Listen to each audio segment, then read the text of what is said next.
And lot others. आपण Peter थियल आणि त्याच्या पेपाल गँग बद्दल पण एक स्लाइड मी राखून ठेवली आहे, त्याच्याबद्दल पण आपण लवकरच बोलू. तर startup is a largest group of people to whom you can convince basically to build a different future. So ह्याच्यात खूप इम्पॉर्टंट गोष्ट आहे की to build a different future.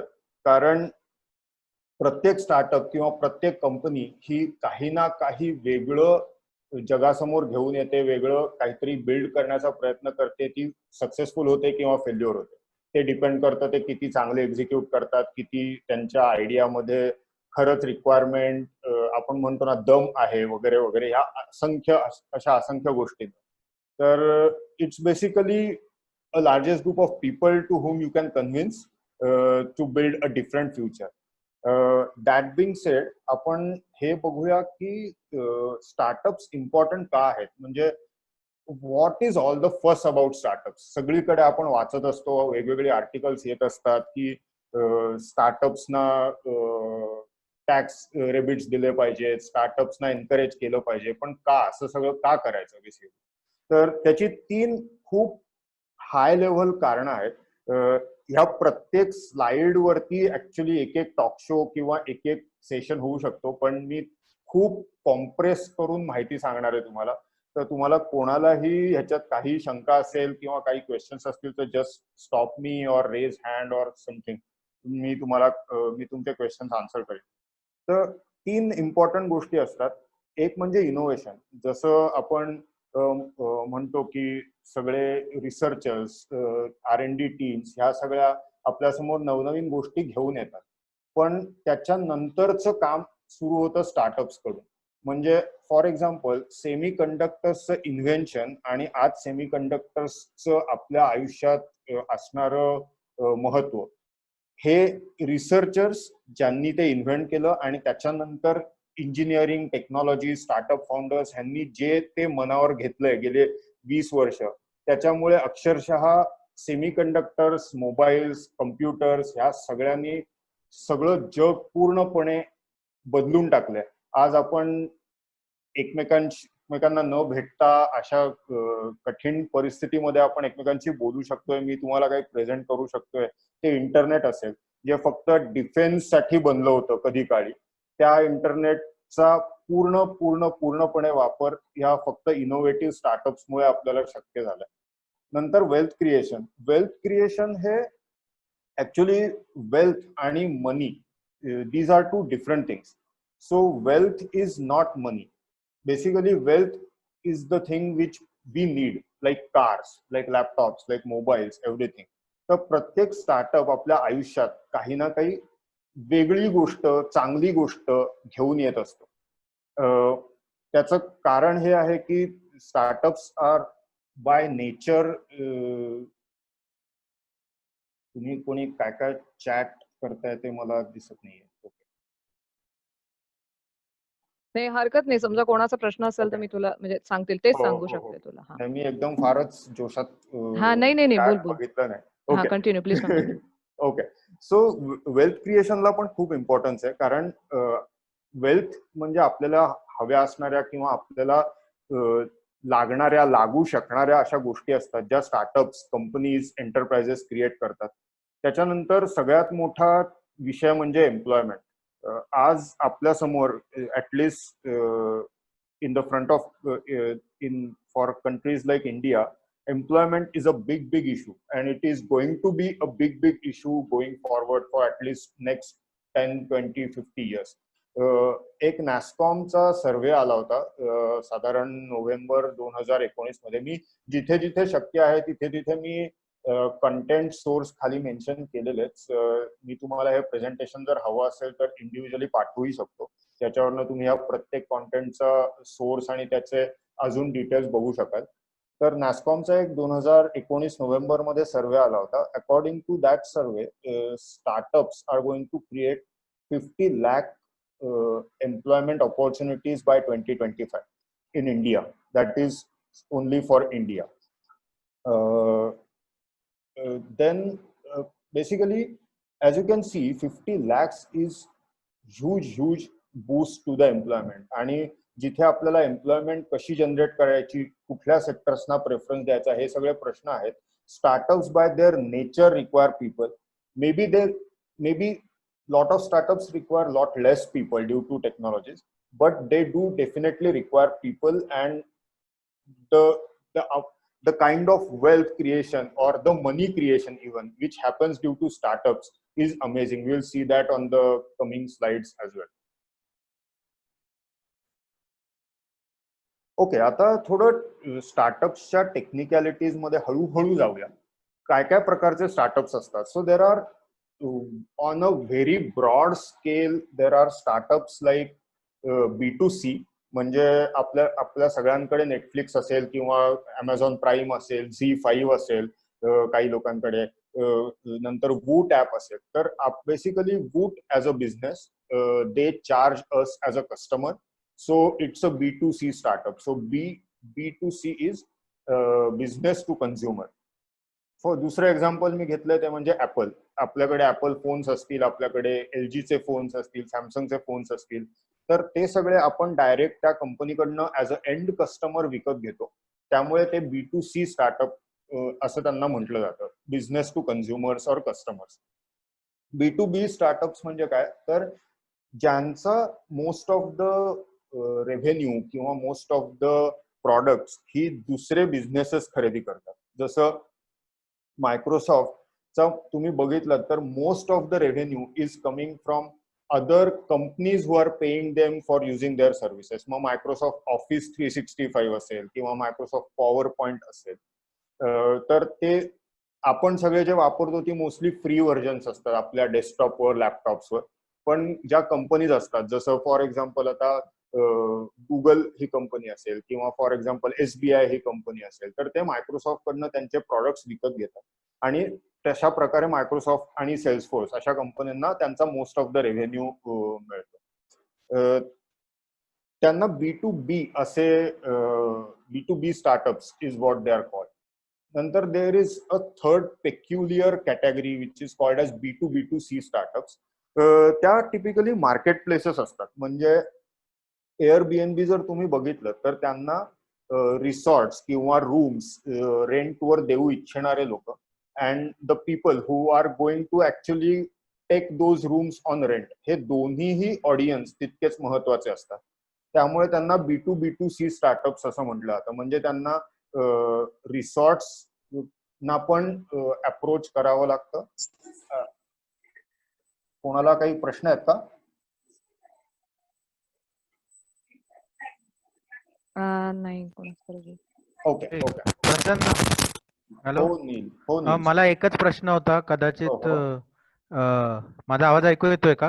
हो नील, हो, येतोय. येतो. मी कदाचित पहिली दुसरी स्लाइड मिस केली, त्यामुळे कदाचित तू सांगितलं असेल, पण माझा अगदी बाष्कळ प्रश्न होता की आजकालचे सगळे उद्योगधंदे म्हणजे अगदी छोट्या किराणा मालापासून ते कारखान्यापर्यंत, मोठ्या इंडस्ट्रीपर्यंत सगळ्यांना स्टार्टअप म्हणायचं का? ऍक्च्युली ना, स्टार्टअपची बेसिक डेफिनेशन ही आहे की that startup should be growth oriented. म्हणजे त्याला थोडं एक जरा जास्त स्केलवर ती गोष्ट करता येणं गरजेचं आहे त्या पर्टिक्युलर एंटिटीला. म्हणजे किराणा दुकानाला स्टार्टअप नाही म्हणता येणार, कारण त्याला आज एक किराणा दुकान आहे तर उद्या 50 करणं हे थोडंसं कठीण आहे. करतायत, डीमार्ट सारख्यांनी केलेलं आहे ते, पण एका स्मॉल स्केल किराणा दुकानाला स्टार्टअप नाही म्हणता येणार. पण ज्यांना जे लोक जास्तीत जास्त रिपीट गोष्ट ती स्केलेबली करू शकतात त्यांना स्टार्टअप म्हणता येईल बेसिकली. आणि खंजनने याच्यावर एक कॉमेंट दिली आहे की ऑल्सो इनोव्हेशन हा मुद्दा आहे.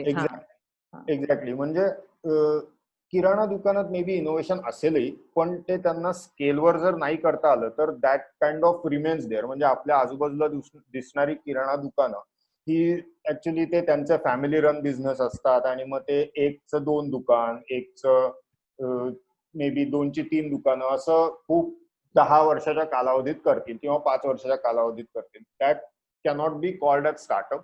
जनरली स्टार्टअप मागचा एक महत्वाचा मोटिव्ह असतो तो म्हणजे growth. So it should be hungry for growth, always growth at the म्हणजे you should be always worried, one should be always worried about how we can grow. मी काही शेवटच्या स्लाइड्स तुम्हाला दाखवीन, त्या फार इंटरेस्टिंग स्लाइड्स आहेत, त्याच्यात तुम्हाला कळून येईलच.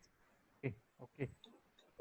मी B2B2C स्टार्टअप्स एक्सप्लेन करतो. जसं Airbnb असेल, त्यांना रिसॉर्ट्सना अप्रोच व्हावं लागतं की आमच्या प्लॅटफॉर्मवर तुम्ही लिस्ट करा, आणि त्यांना कन्झ्युमर्स पण अट्रॅक्ट करावे लागतात की अरे तुम्ही आमच्याकडे हे सगळे लिस्टेड आहे त्या रेंटवर घ्या. तर ते थोडेसे peculiar but very successful business models these are. Airbnb as well as Uber, Ola, everything. आता थोडं जास्त टेक्निकल आहे. ही इमेज मला विकिपीडियावरनं ह्याच हायएस्ट रिझोल्युशनची मिळाली, त्यामुळे जरा डोळे मोठे करून बघा मे बी. सगळ्यात महत्वाची गोष्ट असते कुठल्याही स्टार्टअप मध्ये की how big the market is. जसं तू मला नील आत्ता विचारत होतास की एखाद्या सिंपल अशा किराणा दुकानाला आपण स्टार्टअप म्हणू शकतो का? हो, म्हणू शकतो, कारण ते एका मोठ्या मार्केट मधलं येतं, मोठ्या मार्केटचा भाग आहे. म्हणजे तुम्ही कुठलीही गोष्ट ऍज अ स्टार्टअप म्हणून कन्सिडर करताना, समजा तुमच्यापैकी काही जणांना जर स्वतःचा स्टार्टअप सुरू करायचा असेल, तर तुम्हाला आधी हे लक्षात घेणं महत्वाचं आहे की हे किती मोठे आहे, मी जे काय करू इच्छितोय ते, म्हणजे how big is this basically. So there is a big confusion when you think about how big is this. For example, suppose तुम्हाला एक रेस्टॉरंट काढायचं आहे. तुम्ही ठरवलं की okay, what is the best street in Pune say to open a restaurant. आपण म्हटलं FC road, चला फर्ग्युसन कॉलेज रोडवर एक रेस्टॉरंट काढूया. आपल्याला असं कळलं तिथे की फर्ग्युसन कॉलेज रोडवर समजा फॉर एक्झाम्पल चायनीज रेस्टॉरंट नाहीये. तर आपण म्हटलं okay, Chinese restaurant on Ferguson college road. हे आपल्याला मोठं मार्केट वाटू शकतं, कारण फर्ग्युसन कॉलेज रोडवर येणारी गर्दी, त्यामुळे टोटल रेस्टॉरंटचा होणारा सेल, हे सगळं बरोबर आहे, ते मोठं आहे. पण कधीच तुमच्याकडे चायनीज रेस्टॉरंटमध्ये बाकीच्या रेस्टॉरंटचा मार्केट हे तुमच्याकडे अट्रॅक्ट होणार नाही. त्यामुळे तुमच्याकडे किती मार्केट अट्रॅक्ट होऊ शकतं याला खूप महत्व आहे. म्हणून तो दुसरा गोळा आहे ह्याच्यात, जे सर्व्ड अवेलेबल मार्केट असं म्हणतात त्याला. म्हणजे फर्ग्युसन कॉलेज रोडवरती समजा 50,000 लोक येत आहेत रोज, ते त्यातले 30,000 रेस्टॉरंट मध्ये जातात, तर 30,000 हे तुमचं मार्केट आहे. पण तुम्ही जर चायनीजचं तिथे दुकान काढलं किंवा चायनीजचा स्टॉल काढला, तर त्याच्यातले तुमच्याकडे नेहमी 100च येणार आहेत. तुमच्याकडे ऍक्च्युअली 30,000 लोक कधी येणारच नाही. तर त्यामुळे हे जेव्हा कॅल्क्युलेट करायचं असतं, तेव्हा खूप विचारपूर्वक कॅल्क्युलेट करायचं असतं. त्याच्या खूप वेगवेगळ्या मेथडॉलॉजीज आहेत, आणि to be honest with you, हे कोणालाच नीट कॅल्क्युलेट करता येत नाही. ह्या सगळ्या गोष्टी फक्त एवढ्यासाठी इम्पॉर्टंट असतात की आपण जे करायला चाललोय, आपल्याला जे करायची इच्छा आहे, आपल्या डोक्यात जी आयडिया आहे, ती किती मोठी होऊ शकते, किती मास स्केलवर बनू शकते. जसं आता स्मार्टफोनचं मार्केट साईज हा तुम्ही विचार केला, तर it is equivalent to entire population of humans. म्हणजे 7 बिलियन लोकांकडे फायनली स्मार्टफोन असतील, हे त्यांचं मार्केट आहे. विच इज ट्रू, कारण की प्रत्येकाकडे स्मार्टफोन असणार आहेत, प्रत्येकाला स्मार्टफोनची गरज आहे. पण प्रत्येकाला FC रोडवरच्या चायनीज हॉटेलमध्ये जाण्याची गरज नाही. हा जो डिफरन्स आहे तो लक्षात घेणं खूप महत्वाचं. त्याच्यावरची एक दुसरी स्लाइड आहे, मार्केट साईज कसा कॅल्क्युलेट करावा याची. तर बेसिकली तुम्ही प्रत्येक तुमचा जो पोटेन्शियल कस्टमर आहे, ते सगळे तुम्ही जमा करा, आणि त्याला तुमच्या मिळणाऱ्या अॅन्युअल रेव्हेन्यू किंवा वन टाइम रेव्हेन्यू यांनी मल्टिप्लाय करा. जो काय मोठा आकडा येईल त्याला तुमचा मार्केट साईज असं म्हणतात. सो कधी कोणालाही, ज्यांना कोणाला स्टार्टअप सुरू करण्याची इच्छा आहे, प्लीज एन्श्युअर की तुमचा मार्केट साईज मोठा आहे. याचं सगळ्यात सिंपल कारण म्हणजे, तुम्हाला जरी समजा तुमच्या स्टार्टअप एवढा काही व्यवस्थित ग्रो झाला नाही, तरी ते मार्केटच एवढं मोठं असल्यामुळे you will land up somewhere. It's like you start with A and then you end up with X or Z. That can happen if the market size is huge, which you cannot even fathom. आता आपण बघूया typical स्टार्टअपच्या stages काय असतात. Most of the things are self explanatory, पण नेहमी बऱ्याच गोष्टींची सुरुवात होते, एक आयडिया असते, आपल्याला काहीतरी आपण करायला जातो आणि मग वाटतं की अरे हे डिश ये ऐसे नहीं होना चाहिए, कुछ तो अलग होना चाहिए, this will change how I can do something, और this can be done in a much more better way. त्याला आपण आयडिया स्टेज म्हणतो. आपण हा चांगली आयडिया किंवा something can be done on this, अशा ज्या दोलायमान स्थितीत असतो त्या सगळ्या स्थितीला आयडिया स्टेज स्टार्टअप्स असं म्हणतात. दुसरं म्हणजे आपण त्या आयडियावरून काहीतरी बनवतो. स्मॉलेस्ट प्रोटोटाईप असेल किंवा ऍक्च्युली एक रोबस्ट प्रॉडक्ट असेल, ह्या सगळ्याला प्रॉडक्ट रेडी अशी स्टेज म्हणतात. म्हणजे आपण काहीतरी जी आपली आयडिया होती, कन्सेप्ट होती, ती आपण ऍक्च्युली रिअल मध्ये आता उतरवली आहे. खऱ्या प्रकारे ती लोकांना आपण दाखवू शकतो अशा ठिकाणी ती येऊन पोहोचली. तिसरी इम्पॉर्टंट गोष्ट असते ते म्हणजे आपण जे काय बनवलंय त्याला आता काही लोक आहेत वापरणारे. मग ते B2Cच्या स्टार्टअप मध्ये तुम्हाला मे बी फ्री युजर्स असतील, की जसं आपण बरेच ऍप्स डाउनलोड करतो आणि ते फ्रीली वापरत असतो, त्याला फ्री युजर्स असं म्हणतात. जर तुम्ही B2B स्टार्टअप असाल, म्हणजे तुम्ही दुसऱ्या कंपन्यांना तुमचं प्रॉडक्ट विकणार असाल, तर काही प्रूफ ऑफ कन्सेप्ट तुम्ही सुरू असतात. मे बी त्या फ्री असतात, काही पेड असतात वगैरे वगैरे. ही एक स्टेज असते. त्याच्यानंतर चौथी स्टेज येते, ते म्हणजे तुम्हाला पेईंग युजर्स मिळतात आणि कस्टमर्स मिळतात, जे तुम्हाला ऍक्च्युली पे करायला सुरुवात करतात तुमच्या प्रॉडक्टसाठी, तुम्ही जे बनवलंय त्याच्यासाठी. ही जी चौथी स्टेज आहे ह्याला खूप इम्पॉर्टन्स आहे. ह्या स्टेजलाच अजून एक नाव आहे, ते म्हणजे प्रॉडक्ट मार्केट फिट. ह्याचा अर्थ असा की तुम्ही जे काय बनवलंय तुमच्या प्रॉडक्टला देर is a market available and your product is trying or your product is able to solve an issue or a problem or a use case which other people or other businesses are facing. म्हणजे त्या particular product मध्ये काहीतरी असं आहे ज्याच्यासाठी लोक पैसे देण्यासाठी, काहीतरी खरेदी करण्यासाठी, बाय करण्यासाठी तयार आहेत. तुम्हाला ऐकून खोटं वाटेल पण ऑलमोस्ट 70 ते 80% स्टार्टअप्स ह्या चौथ्या स्टेज पर्यंत कधी पोहोचतच नाही. ते त्याच्या आधीच डाय डाऊन होतं. कारण इट्स अ लॉट. म्हणजे तुम्ही आयडिया स्टेज, तुम्ही प्रॉडक्ट बनवणार आणि त्याच्यात नंतर मॅन्युफॅक्चरिंग असेल तर कोणीतरी प्रश्न विचारला. हो प्रसन्न, मी पण तुला सांगणार होते की if you can elaborate on POC, proof of concept. Proof of concept म्हणजे बेसिकली तुम्ही असं म्हणू शकता की तुमचं प्रॉडक्ट आहे आणि आम्हाला काहीतरी करून हवंय. तर म्हणजे दोन पार्टीज आहेत आता. एक आहे स्टार्टअप फाउंडर ज्यांनी काहीतरी बनवलंय आणि दुसरा आहे त्यांचा कस्टमर, की बाबा आता समजा कोणती तरी एक बँक आहे ज्यांना ते तो प्रॉडक्ट जाऊन विकायचा प्रयत्न करतो. तर ती बँक काय म्हणते त्याला, बरं मला तुझं प्रॉडक्ट आवडलंय, मला असं वाटतंय की हे काहीतरी माझ्या उपयोगी असू शकेल, तर आपण एक छोटस काहीतरी ह्याची ट्रायल घेऊन बघूया. मग आपण 5 दिवस 10 दिवस स्पेंड करूया आणि तू आमच्यासाठी हे कसं चालेल हे दाखव आम्हाला. म्हणजे आम्हाला प्रूफ ऑफ कन्सेप्ट मिळेल. कारण प्रत्येक लेव्हलला ना वेगवेगळे बायर्स असतात. म्हणजे आपण समजा एखाद्या कंपनीच्या CEO ला अप्रोच केलं तर त्याला डायरेक्ट डिसिजन बऱ्याचदा घेता येत नाही. त्यामुळे तो म्हणतो की अरे मुझे कुछ तो दिखा, फिर मैं थोड़ा बोर्ड ऑफ डायरेक्टर्स को जाके पूछता हूँ, then I will take their approval and then I will come back. तर त्या सगळ्या ज्या गोष्टी आहेत, जसं प्रॉडक्ट कसं चालतं तुमचं आमच्या एन्व्हायरमेंटमध्ये, आमच्या प्रॉब्लेमसाठी ते कसं फिट आहे हे दाखवण्याचं छोटासा केलेला प्रयोग और एक्सपेरिमेंट, याला आपण POC म्हणू शकतो.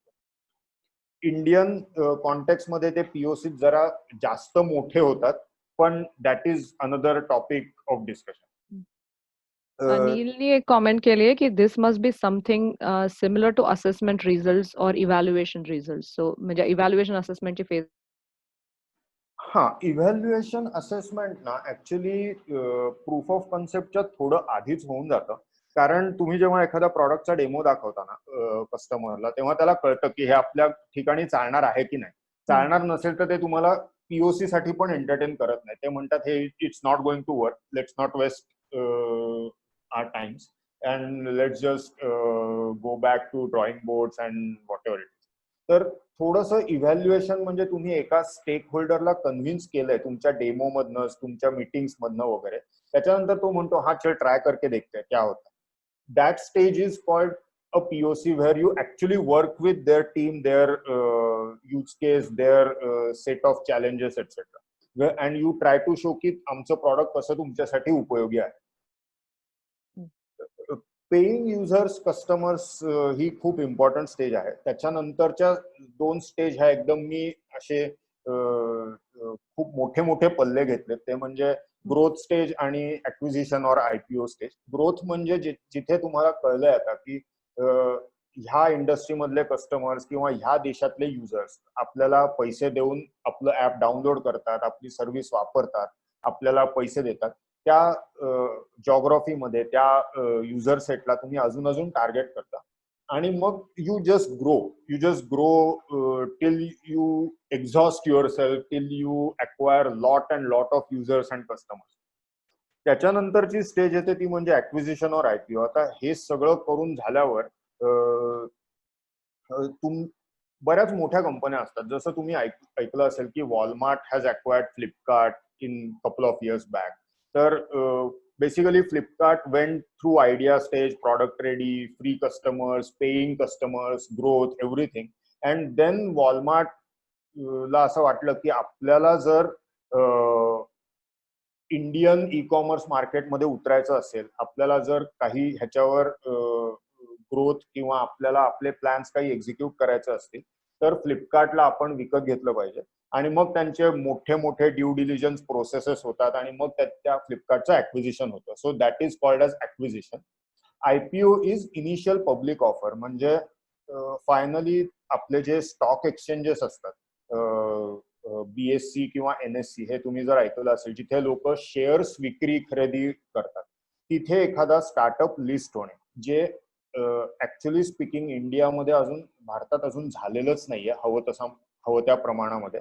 पण सिंगापूर, US या मार्केट्समध्ये ते रेग्युलरली होत असतं. म्हणजे अक्षरशः कोविड सुरू झाल्यापासून सुद्धा माझ्या मते 1-2 IPO झालेत US मध्ये. So it is very standard phenomena there. म्हणजे एक्झॅक्टली काय, तर तुम्ही तुमच्या कंपनीचे शेअर्स हे पब्लिक साठी विकत घ्यायला अलाउ करता. जसं आता आपण बघतो की SBI असेल, ICICI बँक असेल, रिलायन्स असेल, टाटा ग्रुपच्या बऱ्याच कंपनीज असतील, ह्याचे शेअर्स तुम्ही खरेदी विक्री करू शकता. तर जेव्हा त्यांचे शेअर्स अवेलेबल नसतात मार्केटमध्ये, first step is to go through an IPO, म्हणजे इनिशियल पब्लिक ऑफर. आणि मग त्याच्यानंतर ते शेअर्स NSE, BSE अशा स्टॉक एक्सचेंजेसवर लिस्ट होतात. ही भारतामध्ये आतापर्यंत 1 किंवा 2 स्टार्टअप वगळता कुठलाही स्टार्टअप आतापर्यंत मार्केट्सवरती लिस्ट झालेला नाहीये इनिशियल पब्लिक ऑफरिंग्स. प्रसन्न, एक मिनिट. पुढच्या स्लाइडवर जाण्याच्या आधी एक ऍक्च्युअली प्राजक्ताची कॉमेंट होती, ती POCच्या संदर्भातच होती की one of the largest POCs is Jio, first free to employees and then to mass. तर तुला त्याच्यावर आता कॉमेंट करायची असेल किंवा नंतर, म्हणजे एक्झॅक्टली म्हणजे जिओनी अक्षरशः सगळं टेलिकॉम जग हादरवून टाकलंय. पण फक्त त्याच्यात एकच थोडासा असा भाग आहे की रिलायन्स ह्या कंपनीनी ते करू शकले कारण they had a very deep pockets due to their other businesses. एवढी जास्त मोठी POC ज्यांना कोणाला स्टार्टअप सुरू करायचं असेल त्यांनी करू नये. त्यांनी थोडक्यात त्या POC मधनं कसं लवकरात लवकर पेईंग कस्टमर्स कडे जाता येईल ते बघणं खूप इम्पॉर्टंट आहे. Especially if you are targeting Indian market, that is really crucial. Reliance किंवा टाटा, SBI असे ग्रुप्स असतील, ते अशा लार्ज स्केल POCs आणि प्रीमियम थिंग्स करू शकतात, पण छोटे स्टार्टअप्स ते नाही करू शकत. येस. आणि अजून एक त्याची छोटीशी कॉमेंट आली ऍक्च्युली, नंतर Q&A मध्ये आपण घेऊया हे सगळं, तुम्हाला जास्त बोलता येईल सगळ्यांना, की recent Indian startup to IPO is Biocon, म्हणजे असं तिने एक कॉमेंट दिलेली आहे. Pick it up later if you want. Yes. Biocon आहे. नंतर अजून 1-2 नावं आहेत जे गुजरात मधला एक ई कॉमर्स प्लॅटफॉर्मचा स्टार्टअप आहे जो मध्ये लिस्ट झाला, इन्फोबीम, आय गेस इन्फोबीम असं काहीतरी नाव आहे त्यांचं. ते पण लिस्ट झालेत. पण it is the percentage is very minuscule. I mean खूप खूप अजून टेक स्टार्टअप्स लिस्ट होण्याचं प्रमाण तर नगण्य आहे टोटली. पण yes, things are improving. SEBI ही जी शेअर्स म्हणजे IPOs किंवा ह्या सगळ्या गोष्टी लॉन्च करू देणारी जी संस्था आहे, ते स्टार्टअपसाठी एक ती सगळी प्रोसेस कट डाऊन करण्यासाठी काम त्यांचं सुरू आहे आणि hopefully things will improve. Yes, पुढे जाऊया. येस. ओके, तर आता आपण स्टार्टअप सुरू करायचं ठरवलंय, आपल्याकडे आयडिया आहे, तर आपण प्रत्येक गोष्ट करायला काही ना काही पैसे, वेळ, रिसोर्सेस हे सगळं लागत असतं. तर ते आपण कसे जमा करणार, हा सगळ्यांना सगळ्यात मोठा प्रश्न असतो. तर बेसिकली हे 4-5 मार्ग आहेत ज्या प्रकारे तुम्हाला स्टार्टअपसाठी पैसे जमा करता येऊ शकतात. एक म्हणजे स्वतःकडे खूप सेव्हिंग्स आहेत, तर तुम्ही स्टार्टअप मध्ये ते सेव्हिंग्स जसे जसे लागत राहतील ते तुम्ही पुट करू शकता. म्हणजे basically burning your on bridges मोडमध्ये तुम्ही चालवू शकता. दुसरं आहे म्हणजे तुम्हाला जे कस्टमर्स युजर्स कडनं जे पैसे मिळतात तुमचं प्रॉडक्ट सर्व्हिसेस बाय केल्यानंतर, त्याच्यातनं येणाऱ्या पैशांवर तुम्ही तुमचा स्टार्टअप चालवू शकता. या दोन्ही प्रकारांना, कंबाईंड प्रकारांना स्टार्टअप वर्ल्ड मध्ये बूटस्ट्रॅप असं म्हणतात. Basically it's you are bootstrapping your company. You are not raising any money from outside.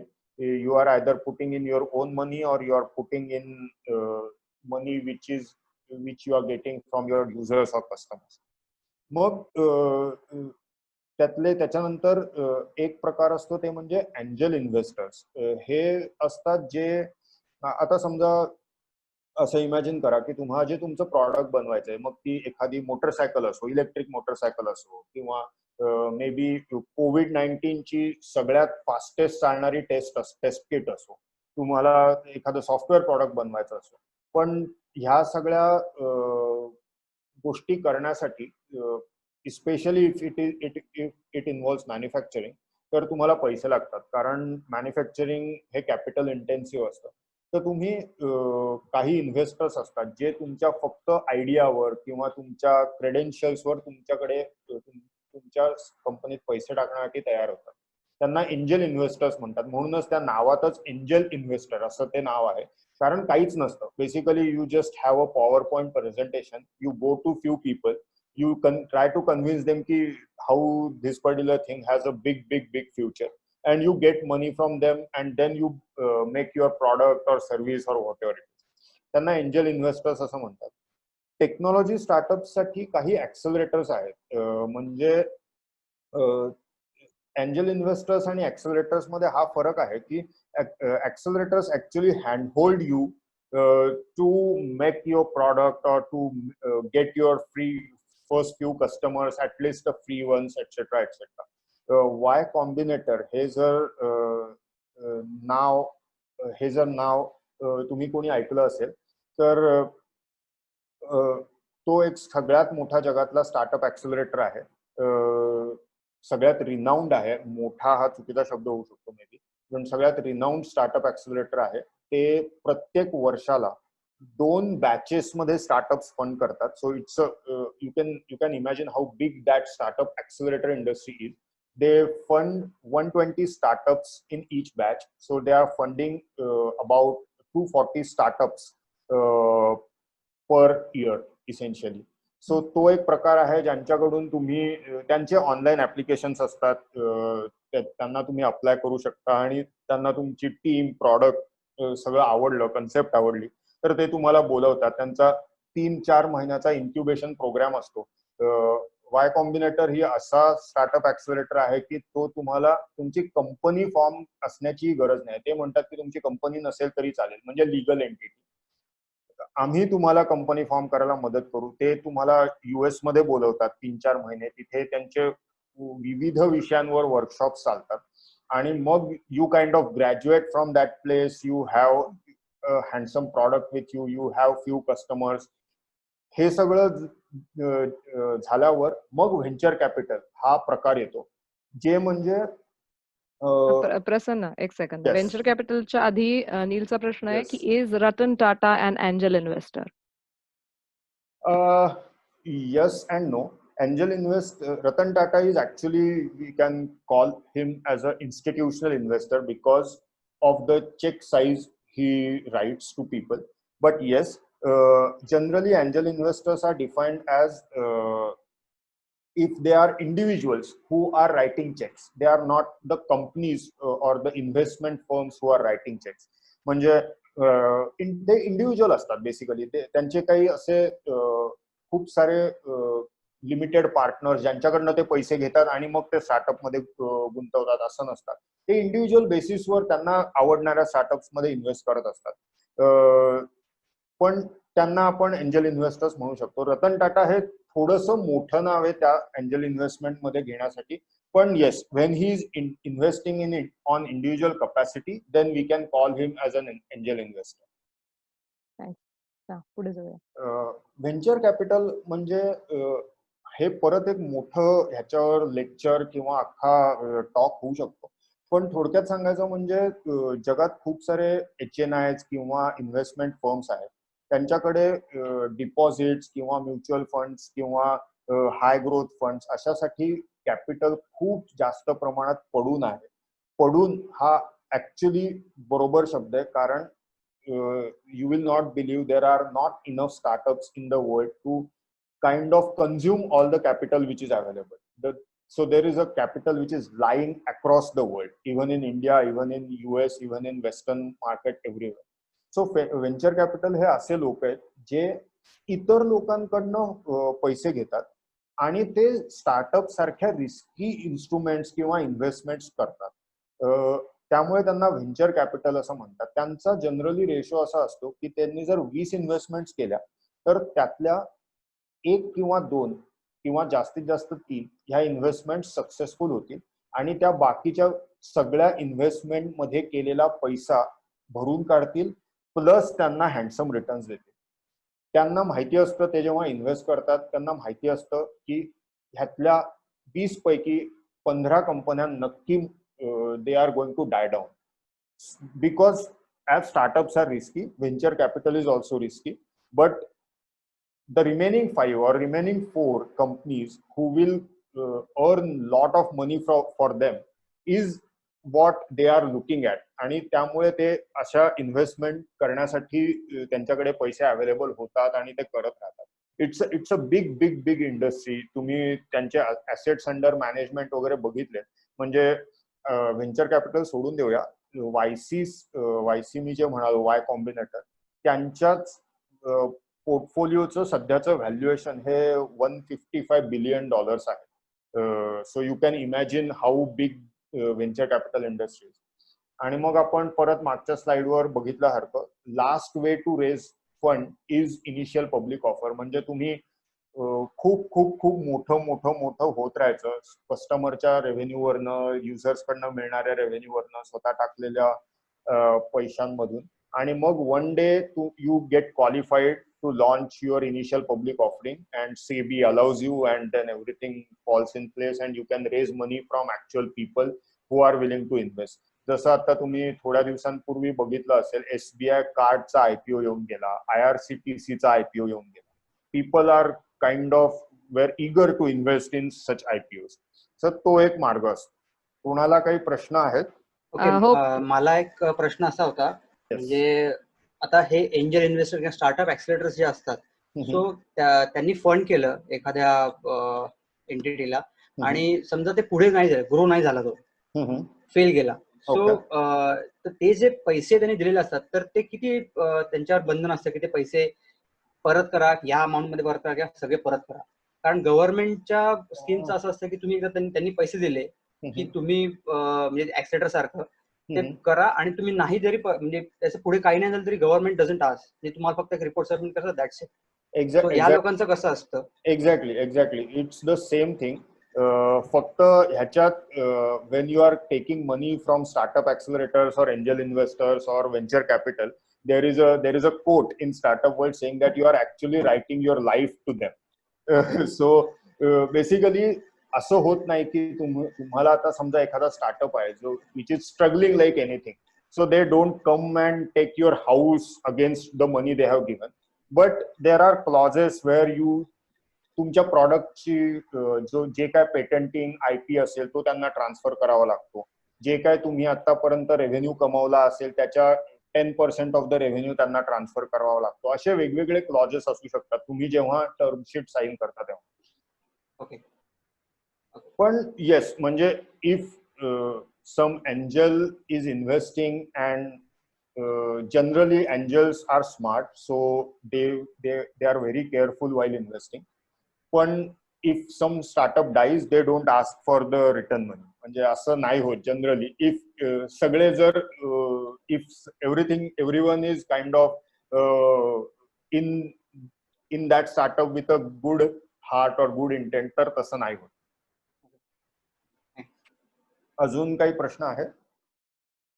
गायत्रीने actually comment टाकले, मला स्पेसिफिकली कळली नाही. गायत्री विचारू शकतेस तू ऍक्च्युली माईक ऑन करून विचार, प्रॉडक्ट की IPR असं काहीतरी. प्रॉडक्टचा IPR म्हणजे हे फारच झालं असं मला वाटलं की बापरे, एकदम प्रॉडक्टचा IPRच त्यांना द्यावा लागतो. हो, कारण असं कसं आहे माहितीये का की तुमच्याकडे काही नसताना ते तुमच्यावर ट्रस्ट ठेवतात basically. And see, if anyway your startup is dying, maybe your product is useless. that's one way to look at it, so they don't ask for it. पण त्यांना जर वाटलं की ह्याचं आम्ही काही करू शकतो तर ते मागतात तुमच्याकडे त्या प्रॉडक्टचा IP. आणि म्हणजे तसं तुम्हाला आधीपासून क्लिअर असतं, असं सरप्राईज नसतं ते की अरे असं कसं झालं. It's not like that. It's always clear when you are writing or when you are signing a term sheet with them. It's always clear what happens in that eventuality.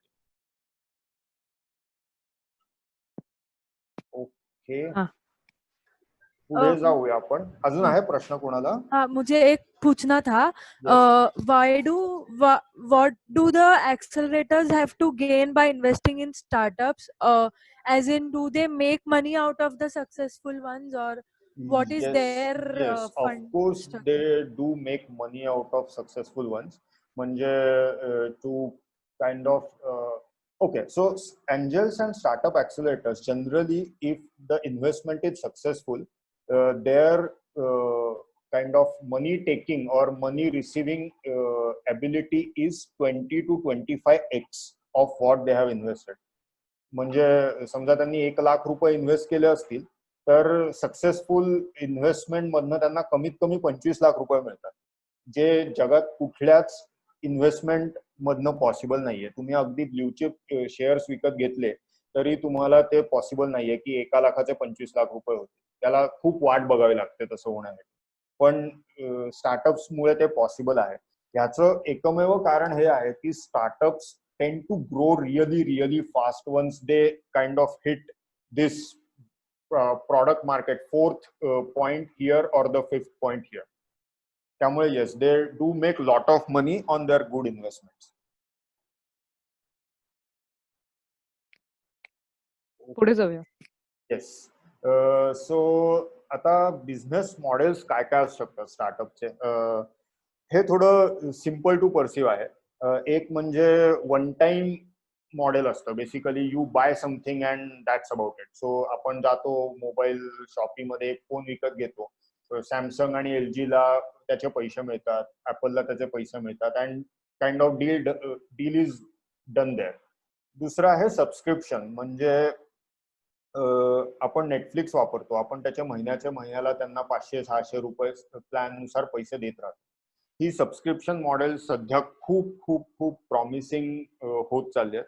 याचं कारण म्हणजे इव्हन म्हणजे B2B स्टार्टअप्स मध्ये as वेल age B2C startups मध्ये तुम्हाला त्याची building cost एकदम नाही द्यावी लागत. म्हणजे तुम्हाला एखादं समजा एखादी SBI सारखी कंपनी आहे ज्यांना काहीतरी एक प्रॉडक्ट हवंय मार्केटमधनं, त्यांना ते बिल्ड करण्यासाठी जेवढे पैसे खर्च करावे लागतात त्याच्या मी म्हणेन की त्यांना जेवढे पैसे लागतात तेवढ्या पैशांमध्ये ते एखादं प्रॉडक्ट सबस्क्रिप्शन बेसिसवर घेतलेलं ते कमीत कमी 20 वर्ष वापरू शकतात. 20 वर्ष. परवाच आम्ही एक कॅल्क्युलेशन बघत होतो की average subscription product which company like SBI or any other big company buys from startups or established players, the average time which or average years, number of years which they could use that product is 20 to 25. कारण त्याची build कॉस्टच एवढी जास्त असते आजकाल की त्यांना ते परवडतच नाही. म्हणजे तुम्ही इमॅजिन करा की तुम्हाला एखादा सर्व्हे पाठवायचा आहे, तर तुम्ही सर्व्हे मंकी सारखं टूल वापराल की तुम्ही कोणाला तरी हायर करून स्वतःच सर्व्हे मंकी बनवाल, ते होस्ट कराल, ते डेव्हलपरला त्याचे पैसे द्याल आणि मग ते सगळं रन कराल.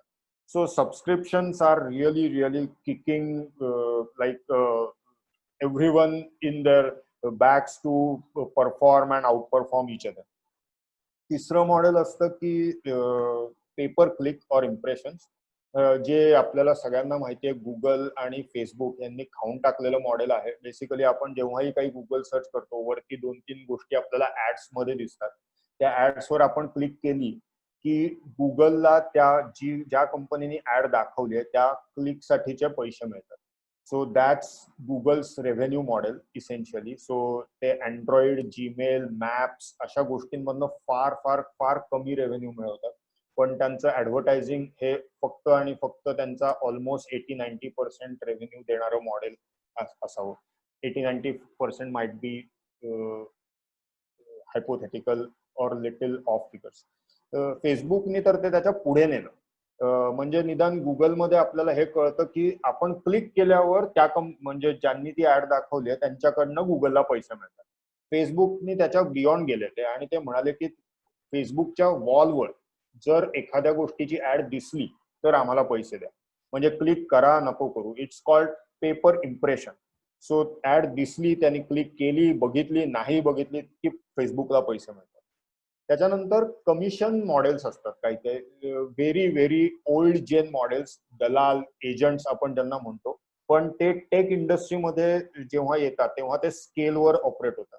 म्हणजे समजा आपण मेक माय ट्रिप वापरतो आणि इंडिगोची फ्लाईट बुक करतोय, तेव्हा इंडिगो बेसिकली मेक माय ट्रिपला पैसे देते आणि मेक माय ट्रिप आपल्याकडनंही काही कन्व्हिनियन्स चार्ज घेतं. So that is called as commission models. काही क्वेश्चन आहे का ह्या गोष्टींमध्ये, बिझनेस मॉडेलमध्ये? नाही, ऍक्च्युली आपण जाऊया पुढे आणि 50 मिनिटं ऑलरेडी झाली आहेत. अरे हो, म्हणजे 45 मिनिटं खरं तर. त्याच्यामुळे नाही सॉरी नाही, म्हणजे पुढे जाऊया आपण. Okay. So every startup is dreaming about की मला हा हॉकी स्टिक ग्रोथ कर्व हवा आहे. बेसिकली काही पहिली वर्ष असतात की ज्याच्यात तुम्ही काहीतरी ट्राय आउट करत असता, मग तुम्हाला काहीतरी मिळतं जे वाटतं की अच्छा हे चालेल, मग तुम्ही ग्रो करता आणि मग तुमची खूप जास्त प्रमाणात ग्रो होते इन युजर बेस ऑल्सो आणि in terms of revenue also.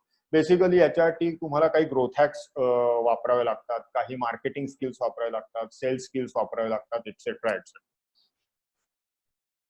तुम्हाला इमॅजिन कदाचित होईल किंवा नाही होणार, पण 90% स्टार्टअप्स हे फेल होतात बेसिकली. सो म्हणजे there is a huge chance की तुमच्यापैकी जर कोणी स्टार्टअप सुरू केला तर तो फेल होऊ शकतो. देर is a huge 90% chance actually. याची व्हेरियस रिझन्स आहेत. तुम्ही जे बनवलंय त्याला काही मार्केटमध्ये नीडच नाहीये बेसिकली. हे 42% वेळा होतं. तुम्ही इमॅजिन करू शकता. ह्याच्यामुळे आपण ज्या पहिल्या मार्केट 1 आणि 2 ह्या स्लाइड्स बघितल्या, जिथे तुम्ही प्रॉब्लेम डिफाईन करता, तुमचं किती मोठं मार्केट आहे हे जाणून घ्यायचा प्रयत्न करता, त्याच्यासाठी एवढं महत्व आहे की तुम्ही जे बनवता त्याला मार्केटच नसेल तर you are doom to basically fail. मग कॅश फ्लो प्रॉब्लेम्स क्रिएट होऊ शकतात. तुमच्याकडे टीम चांगली नसेल असं होऊ शकतं. म्हणजे को-फाउंडर्स चांगले आहेत पण तुम्ही जे नंतर हायर केले ते नाही परफॉर्म करत आहेत किंवा ते त्या जॉबसाठी सुटेबलच नाहीयेत वगैरे वगैरे. अशी व्हेरियस कारणं आहेत. तुम्हाला लॉन्ड्री लिस्ट खाली दिलेल्या वेबसाईटवर मिळू शकेल. आता चिन्मयनी थोडंसं लिगॅलिटी बद्दल विचारलं होतं आय गेस आपल्या ग्रुपवर, तर ते थोडक्यात एक्सप्लेन करतो. एक म्हणजे जनरली जर तुम्हाला काही प्रॉडक्ट स्टार्टअप सुरू करायचा असेल, मग ते प्रॉडक्ट कुठलेही असो, मॅन्युफॅक्चरिंग असो, सॉफ्टवेअर असो किंवा अजून काही असो, तर it's a good practice to form a private limited company rather than LLC और LLP. तुम्ही जर US मध्ये फॉर्म करणार असाल तर डेलावेअर सी कॉर्प असा नावाचा एक प्रकार असतो, तो तुम्ही फॉर्म करू शकता. प्रत्येक कंट्री मधले कॉम्प्लायन्सेस वेगवेगळे असतात, so keep an eye on that. मी प्रायव्हेट लिमिटेड कंपनीचे काही कॉम्प्लायन्सेस खाली लिस्ट केलेले आहेत. एक म्हणजे तुम्हाला AGM घ्यावी लागते, तुम्हाला कंपनी सेक्रेटरी ऑडिटर अपॉइंटमेंट करावं लागतं, तुम्ही कंपनीचे डायरेक्टर असता, तुमचे KYCs वेळच्या वेळी करावे लागतात, इन्कम टॅक्स रिटर्न्स भरावे लागतात, GST साठी ऍप्लिकेबल असेल तर अजून हजार गोष्टी निर्माण होतात GST ऍप्लिकेबल असाल. नंतर चिन्मयनी येस, पण आता ह्या केसमध्ये जर का LLP केलं तर ते कम्प्लायन्सेस कमी होऊ शकतात ना? हो, LLP केलं तर कम्प्लायन्सेस किंवा प्रोप्रायटरशिप असेल तरी?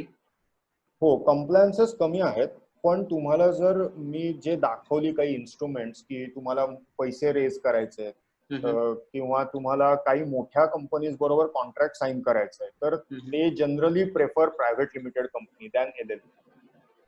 अच्छा, म्हणजे पार्टनरशिप म्हणजे इक्विटी म्हणून. हा, कारण LLP मध्ये तुम्हाला इक्विटीज देता येत नाही, नंतर त्यांचे म्हणजे सगळे लॉजच वेगळे असतात आणि LLP ची actually from founder perspective also LLP चे सगळे लायबिलिटीज तुमच्या स्वतःवर असतात. जर समजा कंपनीने लोन्स घेतली आणि ती जर कंपनीला फेडता नाही आली तर as a founder you can be considered liable to pay back those loans. पण प्रायव्हेट लिमिटेड कंपनीमध्ये तसं होत नाही. So you kind of isolate yourself as well when you form a private limited company. Okay, thanks. नंतर अजून एक प्रश्न होता, तो म्हणजे गव्हर्नमेंट इनिशिएटिव्हचा. तर मी इथे 4 मला माहिती असलेले इनिशिएटिव्ह लिस्ट केले. त्यातलं स्टार्टअप इंडिया आणि नॅस्कॉम 10,000 स्टार्टअप्स याचा मला एक्सपिरियन्स आहे. अटल इनोव्हेशन मिशनचा मला एक्सपिरियन्स नाही आहे. आणि हे जे सेतू म्हणून आहे, जे रिसेंटली जरा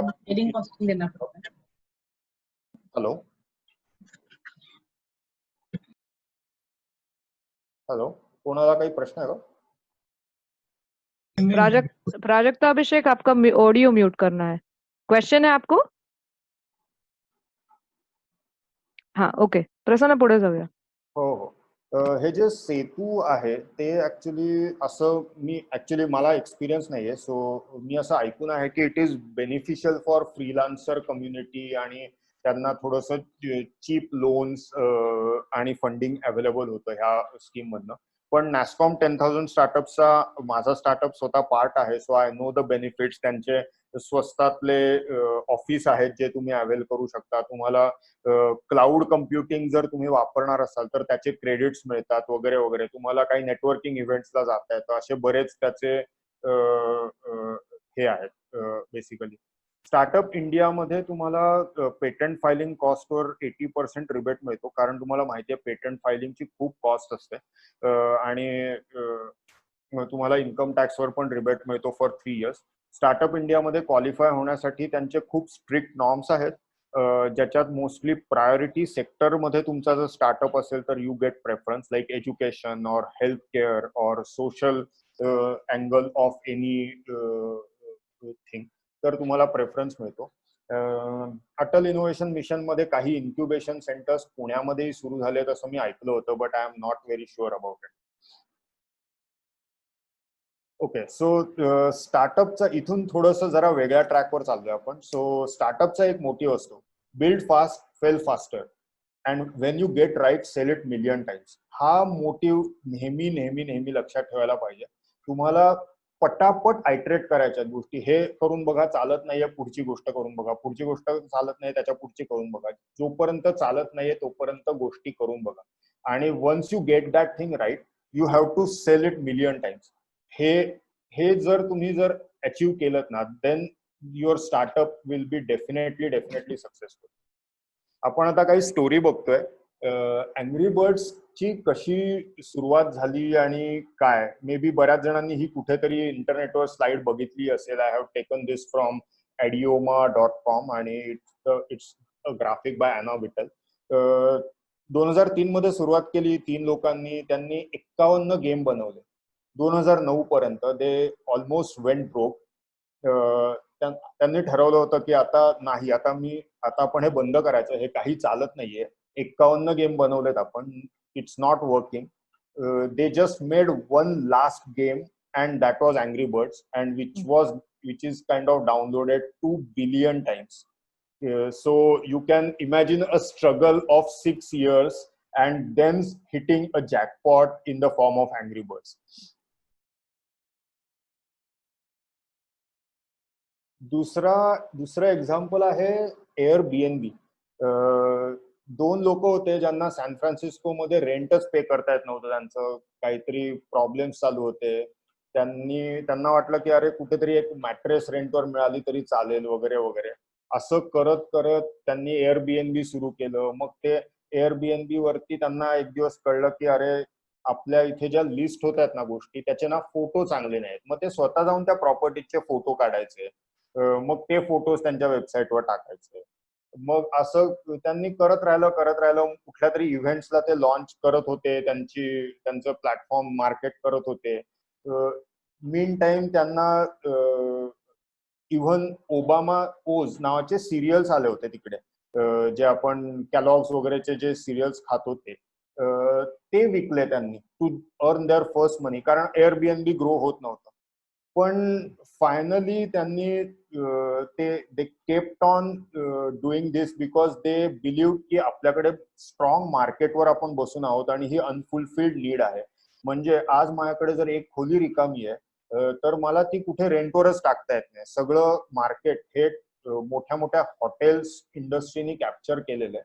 लोकांना स्वस्तात रूम्स हव्यात, दुसऱ्या लोकांकडे रूम्स अवेलेबल आहेत, त्याची मार्केट प्लेस चालायला पाहिजे, हे त्यांच्या कन्व्हिक्शनवर ते ठाम राहिले. आणि आज everyone knows Airbnb, how they have grown.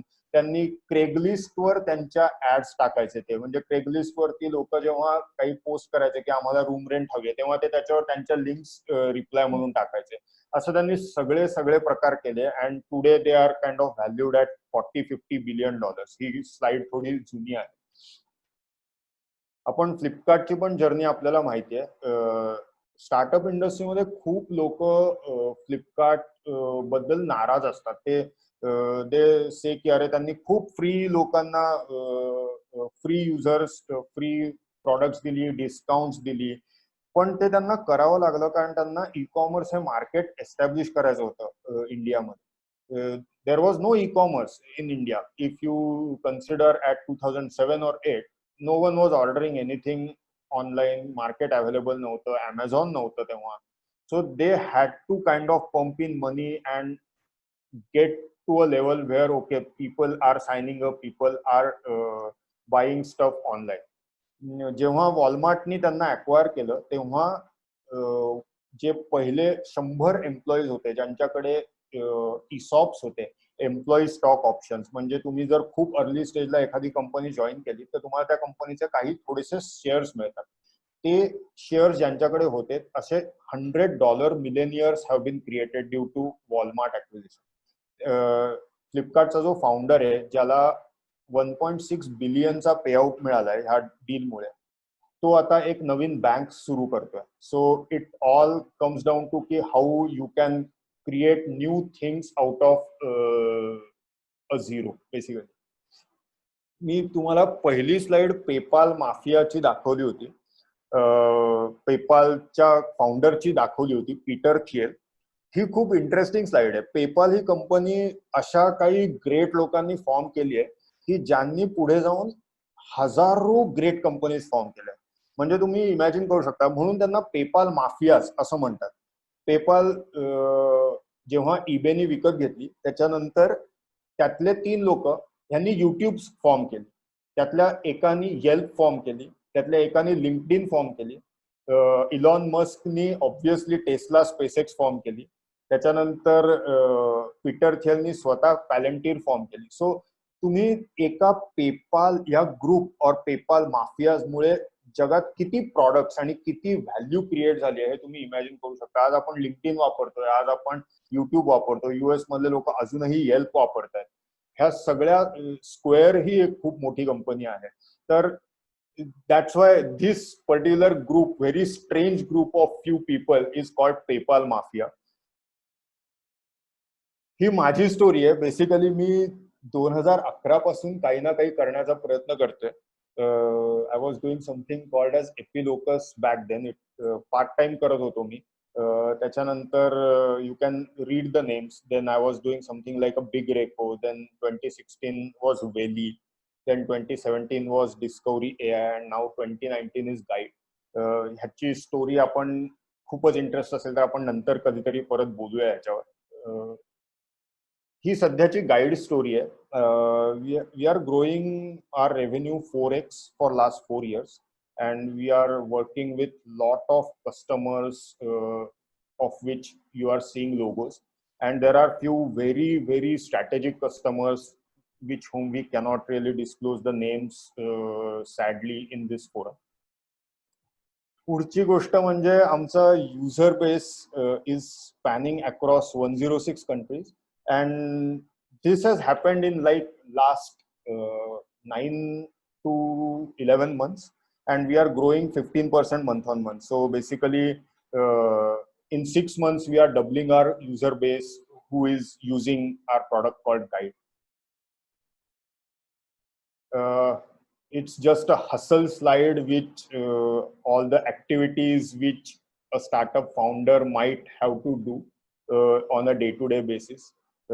तुम्ही ईमेल करत असता लोकांना, तुम्ही प्रॉडक्ट डेमोज देत असता, तुम्ही एक्झिस्टिंग कस्टमरशी बोलत असता, तुम्ही एखादा नवीन फीचरचा विचार करत असता किंवा ते ऍक्च्युली बनवत असता, तुम्ही लिगल कॉन्ट्रॅक्ट ड्राफ्ट करत असता, अकाउंटंटशी बोलत असता. असं हजारो गोष्टी आणि lot of uncertainties where your entire day will go by. Okay, I think मी ऑलमोस्ट माझा टॉक संपवलेला आहे. सो मी हे क्वेश्चन्स नोट डाऊन केले होते. So proprietorship is a startup or not? So I think we already discuss that. Better to have a private limited than proprietorship. पण स्टार्टअपचा बेसिक मंत्र हा ग्रोथ आणि ग्रोथ माइंडसेट हा आहे. Basically how you can grow and create more and more wealth and value is the mantra of startups. Non profits हे startups असू शकतात. There are very nice non profits. You know, we all know Wikipedia, right? It's a non profit, but it's a startup. It was a startup 10-15 years back. IP चा खूप importance आहे एखाद्या व्हेंचरमध्ये, पण I will kind of warn you, it's little counter intuitive. कारण म्हणजे तुम्ही जर काही प्रॉडक्ट बनवलं आणि त्याचं तुम्ही जर पेटंट फायलिंग मध्ये खूप जास्त पैसे खर्च केले तर आय विल से की इट्स नॉट वर्थ इट. कारण पेटंट, समजा ते पेटंट कोणीतरी कॉपी केलं तर इट्स लाईक तुम्हाला बेसिकली लॉसूट्स मध्ये जाण्याशिवाय काही पर्याय नाहीये. आणि तुम्ही जर छोटा स्टार्टअप असाल तर you will not going to have energy, resources, money to do that. So keep it simple stuff. Like तुम्ही ट्रेडमार्क्स घेऊ शकता किंवा तुम्ही हे कसं तुमचं आहे ह्याचे ईमेल एक्सचेंजेस करू शकता. रिसेंटली आम्ही एका मेंटर ऍडवायझरशी बोलत होतो. त्यांनी आम्हाला खूप इम्पॉर्टंट पॉइंट एक सांगितला, पटकन 2 मिनिटात कव्हर करतो. की तुम्ही एखादं समजा प्रॉडक्ट मध्ये काही फीचर बनवलं तर ते तुम्ही एकमेकांना त्याचे डिटेल्स ईमेल करून ठेवा त्या दिवशी, की बाबा आज मी माझ्या इलेक्ट्रिक व्हेकल मध्ये ही नवीन बॅटरी इन्स्टॉल केली आणि इट वर्क ग्रेट. हा ईमेल तुम्ही तुमच्या पार्टनर्स मध्ये करून ठेवा. त्या ईमेल मध्ये डेट्स असतात. ते डेट्स तुम्ही जर इन द केस ऑफ इव्हेंच्युअलिटी तुम्ही हे यूज करू शकता की हे बघा, हे आमचं कम्युनिकेशन ह्या डेट पासून चालू आहे, हे आम्ही करतोय, and so on and so fourth. तुम्ही तुमच्या प्रत्येक गोष्टीमध्ये जर डॉक्युमेंटेशन ठेवलं तर तुम्हाला पेटंट फायलिंग सारख्या कॉस्टली गोष्टींच्या मागे, कारण patent filing make sense for larger enterprises, apple, Google, अशा लोकांना पेटंट फायलिंग मेक सेन्स. पण तुम्ही जर 1 आणि 2 लोक जर सुरुवात करत असाल काही, तर patent filing is going to drain lot of resources from you. Okay, आपण गव्हर्नमेंट स्कीम्स पण बोललेलं आहे. ओके, सो मी ऑफिशियली प्रेझेंटेशन संपलेलं आहे. नाही संपलंय तुझं ऑफिशियली, पण ऍक्च्युली राऊंड ऑफ अप्लॉज आपण प्रसन्नला भरपूर टाळ्या वाजवून त्याचं खरोखरच कौतुक करूया. वेगळा एकदम विषय त्यांनी आपल्यासमोर मांडलाय. आणि सगळ्यात महत्वाचं म्हणजे तो एक 2-4 घोट पाणी पी तोपर्यंत लोक अजून प्रश्न विचारतायत. आणि खूपच भारी झाला कट्टा. आणि अजून एक भारी गोष्ट जी नील म्हणजे मुख्य होस्टनी आपल्याला सांगितली की आज 34 जण जवळजवळ आहेत. तर मग आपण प्रसन्न जोपर्यंत थोडा ब्रेक घेऊ शकतो तोपर्यंत तिथेच राहा, पण आपण तोपर्यंत एक फोटो घेऊया सगळेजण प्रश्नोत्तरांना आणि Q&A साठी थांबणार असतील तर नथिंग लाईक इट, पण in the mean time if you feel like leaving the session because you have to do something else तसं असेल तर मग आपण त्याच्या आधी सगळ्यांनी व्हिडिओ ऑन करून एक फोटो घेतला तर खूप बरं होईल. आणि सगळ्यांना सॉरी, मी एकदम बोलण्याच्या ओघात मला वेळेचं भान राहिलं नाही, पण I hope at least something was helpful and enjoyable to you all. तुला तू इथे नंतर कॉमेंट्स वाच, जेव्हा तू तुझी पर्सनल स्टोरी सांगत होतास तेव्हा इतक्या भन्नाट कॉमेंट्स आल्यात सगळ्या त्याच्यामुळे. तर आपण एक व्हिडिओ ऍक्च्युली सगळ्यांनी एक सेकंद व्हिडिओ लावून आपण फोटो घेऊया. एक त्याचं स्क्रीन शेअरिंग बंद कर ना. हो हो येस. सगळ्यांनी थोडे थोडे केस बीस नीट करावं लागतील लोकांना. मी कापूनच म्हणजे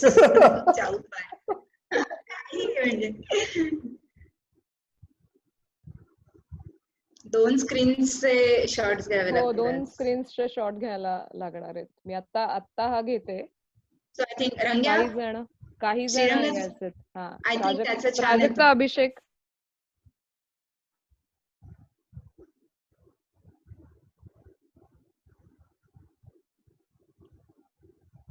पहिल्या स्क्रीनवर प्राजक्ता. माझ्या ऍक्च्युली स्नेहल तू घेणार आहेस, मी घेऊ? आय थिंक रंग्याने घेतला पण असेल. ओके.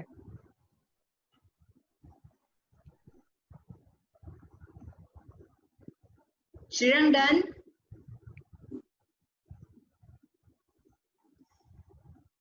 श्रीरंग डन. तुझा व्हिडिओ म्यूट असल्यामुळे आम्हाला माहिती नाही. तू कॉमेंट ऍक्च्युली सांग. एक मिनिट. ओके.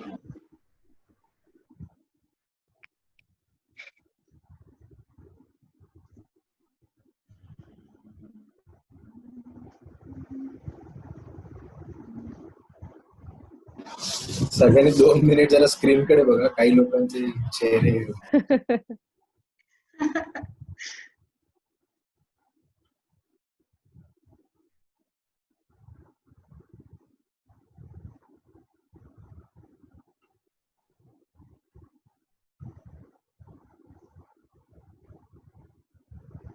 डन.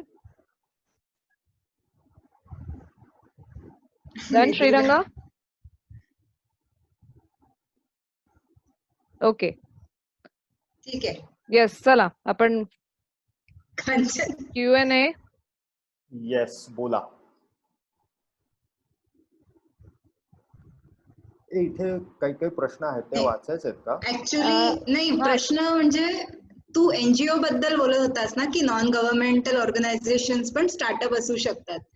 तर तेव्हा जस्ट डोक्यात आलं की प्रथम खूप वाईडली काम करते पूर्ण देशभरात आणि आता out of the India also. तर त्याला स्टार्टअप म्हणजे अशा एनजीओला स्टार्टअप आपण म्हणणार का? म्हणजे ग्रोथ आहे, मार्केट आहे आणि समथिंग. ऍक्च्युली ना स्टार्टअपची अशी काही एक सिंगल डेफिनेशन नाहीये, पण म्हणजे generally companies who are in early stage and growing rapidly are considered as startup. म्हणजे तुमचं जर आज समजा आपण आता इन्फोसिस या कंपनीचा विचार केला तर ते 10,000 एम्प्लॉईज होते, त्याचे 20,000 व्हायचे, 30,000 व्हायचे एकेका वर्षात. They were doubling their headcount literally in an year or 6 months time. तेव्हा ते स्टार्टअप म्हणून गणले जायचे. पण आता जर तुम्ही इन्फोसिसला स्टार्टअप म्हणालात तर it will not be a correct thing to call, कारण ते आता खूपच मोठे झाले. श्रद्धाला प्रश्न ऍक्च्युली. एक second, can I add something to the NGO question? I think one important feature of startup that you mentioned was wealth creation, but I don't think NGOs do that. So that's why I also wanted to know if not for profits qualify for startups. But in NGO space, I think there's this new concept nowadays which is called social enterprises. They also work in a way that they do social work, but they also make money in terms of profits. So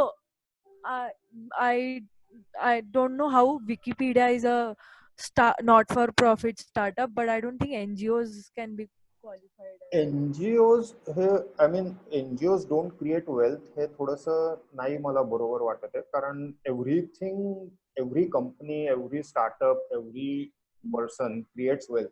Wealth is not money basically, but NGOs are creating something like a wealth in the form of काय बंधारे बांधून देत असते, तर ती त्या गावासाठी wealth होते basically. It's not money which they are generating, but it's a wealth for that village and most important wealth I would say. त्यामुळे NGOs, non profit startups are definitely startups if they are doing something rapidly.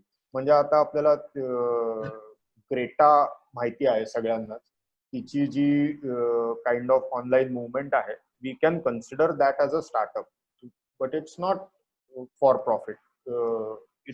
But it's growing like a wildfire basically across the globe. नीलने एक छोटंसं लिहिलं की welfare of people is equal to wealth, आणि मला त्याच्यात just म्हणजे there is a difference between wealth and profit. म्हणजे नॉन फॉर प्रॉफिट जेव्हा म्हणतो आपण, त्याच्यामध्ये wealth could be involved and then it could be towards the sustainability and what not. Yes. आणि हा नील बोल ना. प्रसन्न, अभिषेक, अभिषेक एक पॉइंट इसमें ऐड करना था. नॉट फॉर प्रॉफिट जो होता है उसमें ऐसा नहीं है कि आप प्रॉफिट नहीं कर सकते. अगर कोई ऑर्गेनाइजेशन प्रॉफिट नहीं करेगा तो ऑर्गेनाइजेशन सस्टेन कैसे करेगा? एग्जैक्टली. तो ग्रो करना होता है, हर ऑर्गेनाइजेशन ग्रो करेगा तभी कुछ कर पाएगा. तो उसमें सिर्फ क्या होता है, जो प्रॉफिट होता है वो डिस्ट्रीब्यूट नहीं होता है. अगर नॉर्मल ऑर्गेनाइजेशन देखा जाए, उसके प्रॉफिट को डिविडेंड के फॉर्म में डिस्ट्रीब्यूट किया जाता है. इसमें आपका डिविडेंड डिस्ट्रीब्यूशन नहीं होता है. जो भी प्रॉफिट होता है ऑर्गेनाइजेशन के ग्रोथ के लिए यूज होता है. तो ये मैंने बहुत जगह पे सुना है कि नॉट फॉर प्रॉफिट है तो प्रॉफिट नहीं करना है. ऐसा नहीं है. प्रॉफिट है, प्रॉफिट होना चाहिए, बट प्रॉफिट डिस्ट्रीब्यूट नहीं होना चाहिए शेयर होल्डर्स में. ये है. आजकल थोड़ा प्रॉफिट, ये वर्ड थोड़ा नॉट सो गुड हो गया है. येस. पुढचा ऍक्च्युली श्रद्धाला प्रश्न आहे. श्रद्धा, तूच विचार. हो, तर मला विचारायचं होतं की इन द स्टार्टिंग फेज वर देर एनी वेब सर्व्हिसेस और things which you used, जसं for example while writing a business proposal or maybe into those stages की planning it better किंवा म्हणजे are you talking about the technical web services or the other tools you are saying? Sorry, maybe tools. I'll use the word tools. Yeah. I mean, we use lot of tools. I mean, Abhishek will concur with me. We use lot of tools day in day out. म्हणजे खूप सारे interesting tools आहेत. CRMs असतील किंवा emails send करायचे tools असतील, business plan proposals tool असतील, काही क्रिएटिव्ह क्रिएट करण्याचे टूल्स असतील. We use lot of other tools to kind of get to where the startup or the companies. म्हणजे ऍक्च्युली, आणि माझं असं मत आहे की जेवढे टूल्स अवेलेबल आहेत तेवढे तुम्ही इफेक्टिव्हली वापरा, आणि then you kind of, because that gives you a jump start to do everything. तुम्ही प्रत्येक गोष्ट इन्व्हेंट करून नाही पुढे जाऊ शकत आजच्या जगात. येस. विदुलाची ऍक्च्युली कॉमेंट आहे आणि मग एक प्रश्न घेऊया. विदुलाने सांगितलं, प्रसन्न जेव्हा वेळ असेल तेव्हा तुझी पर्सनल जर्नी जाणून घ्यायला आवडेल. त्याच्यामुळे आपण एक्चुअली प्रसन्न, एक टॉक इस पे होना चाहिए आपके. Exactly. End then I could, since I know both of you, Prajakta, Abhishek, that startup and Prasanna, I just think that you can do it collaboratively. So एक सेशन ऐसा बिल्कुल हो सकता है, और then we can even take into consideration the NGO side and what not. So this is what, so hold on to that thought, and let's definitely share these personal stories building into something bigger. So सुमेधला प्रश्न आहे. हा, sorry, खूप माती खाऊन झाली आहे माझी, त्यामुळे माझ्याकडे खूप इंटरेस्टिंग गोष्टी आहेत. हा, सब मिलके मिट्टी खाएंगे. हा, सुमेधला ऍक्च्युली प्रश्न आहे ग्लोबलायझेशनच्या संदर्भात. सुमेध, विचार. सुमेध. हॅलो. हा, बोल. मला असं विचारायचं होतं की ग्लोबलायझेशन जे आहे ते करंट सिच्युएशन मध्ये अगदी पूर्णपणे होल्डवर जरी नाही ठेवलं तरी काही वेळासाठी तरी अगदी तसं त्याला पॉज लागेल का? कारण स्टार्टअप साठी ग्लोबलायझेशन इज अ मस्ट. म्हणजे ग्लोबलायझेशन मला ऍक्च्युली प्रश्न नीट कळला नाही, पण तुझा प्रश्न असा होता का की ग्लोबलायझेशन जर थांबवलं तर स्टार्टअपचं काही नुकसान किंवा त्यांची ग्रोथ हॅम्पर होईल का, असा प्रश्न होता का? नाही नाही नाही, मला असं विचारायचं होतं की ग्लोबलायझेशन करंट सिच्युएशन मध्ये थांबेल का? कारण फॉर एक्झाम्पल काही न्यूज असे येत आहेत की चायना इज म्हणजे असं प्रोडक्शन हब आहे, बरेच जण आता तिथून निघायचे म्हणतायत, तर त्याच्यामुळे ग्लोबलायझेशन हॅम्पर होईल का? आणि ते जर झालं तर मग स्टार्टअपचं काय होईल? बापरे, खरं म्हणजे मी काही I am not a good person to talk about this, पण मला नाही वाटत की ग्लोबलायझेशन रिव्हर्सेबल आहे म्हणून इथून पुढे. म्हणजे there might be a blip of say 6 months 8 months 1 year maybe, but it's we are again going to be back to globalization. Maybe चायनामधनं काही मॅन्युफॅक्चरिंग डायव्हर्सिफाईड होईल ईस्ट एशिया किंवा इंडिया किंवा दुसऱ्या कंट्रीज मध्ये, पण ग्लोबलायझेशन रिव्हर्सिबल आहे असं माझं तरी ओपिनियन नाही. सो प्रसन्ना, जस्ट एक चीज इस पे, हाँ बिल्कुल, ग्लोबलाइजेशन रिवर्सिबल होना डेफिनेटली टफ है. हो सकता है थोड़ा बहुत इधर का उधर हो जाए, एक कंट्री से चाइना से इंडिया आ जाए या वियतनाम चला जाए, वैसे कुछ हो सकता है. बट ग्लोबलाइजेशन रिवर्सिबल हो या ना हो, स्टार्टअप एक्टिविटी मेरे हिसाब से बढ़ना ही चाहिए. एग्जैक्टली. मान लेते हैं एक सिनारियो कि ग्लोबलाइजेशन रिवर्सिबल हो गया है. ग्लोबलाइजेशन अगर रिवर्सिबल हो गया है तो भी हम इंडिविजुअल कंट्रीज को नई नई चीजें इनोवेट करती रहनी पड़ेगी, उनके इकोनॉमी को सस्टेन रखना पड़ेगा, उनको एम्प्लॉयमेंट जनरेट करना पड़ेगा. तो उस केस में भी स्टार्टअप्स आने वाले हैं. और ग्लोबलाइजेशन अगर रिवर्सिबल नहीं भी होता है, अगर मूव होता है कि हाँ एक कंट्री से दूसरे कंट्री में, तो भी वो सिनारियो सेम ही रहने वाला है कि बहुत सारे नए लोग आएंगे, नया कुछ इनोवेटिव आइडिया लेके आएंगे. लोगों के पास वेल्थ बहुत है, तो वो डिस्ट्रीब्यूट होने वाला है. तो स्टार्टअप और मतलब अगर हम लोग इंडिया का ही कंसिडर करें सिनारियो, तो now we are at almost $3 trillion economy. We are not so small anymore. Exactly. So it's a big market for a lot of us to think about innovative products and services and whatever we want to make for Indian context also. आप देखोगे बाइजूस होगा, Flipkart होगा, ओला है, जोमैटो है, Swiggy है, ये सब Indian context पे, Indian market पे चलने वाले स्टार्टअप्स है, and they are quite big. Sumit, अजून आहे प्रश्न? नाही नाही, थँक्यू. प्रसन्न, मला एक प्रश्न आहे. हो विदुला. हा बाळबोध आहे, पण फिजिकल गोष्टींचं प्रोडक्ट असणाऱ्या काही स्टार्टअप्सची उदाहरणं देऊ शकशील का? मी स्टार्टअप हे नेहमी ऑनलाईन किंवा काय म्हणू, ऑनलाईन रादर आयटीशी रिलेटेड प्रोडक्ट सर्व्हिसेस संबंधात जास्त ऐकलंय. अजिबात नाही. आता आपण स्मार्ट वॉचेसची एक वेव येऊन गेली काही 1-2-4 वर्षांपूर्वी. तर एक काय म्हणतात त्याला, फिटबिट नावाची कंपनी आहे, दे आर अ स्टार्टअप, त्याची स्मार्ट वॉचेस ते मॅन्युफॅक्चर करतात. भारतामध्ये गोकी नावाची एक कंपनी आहे, GOQII, ते पण smart watch, smart bands manufacture करतात. So there are a lot of innovative startups which are happening in electric vehicle space right now. तुम्ही जर कोणीही स्टार्टअप स्पेस बघत असाल तर there are a lot of interesting companies out there. तर product manufacturing, yes obviously it comes into startups. Important is की ते तुम्ही किती मोठ्या स्केलवर विकू शकतात, त्याला महत्व आहे. तुम्ही आता आयफोन्स हे जगात सगळीकडे ऍपल विकतंय, त्या स्केलला महत्व आहे, त्या ग्रोथला महत्व आहे. एकच device all across the globe people are using. That's what is kind of adrenaline basically. Okay, thank you. अजून कोणाला प्रश्न आहे?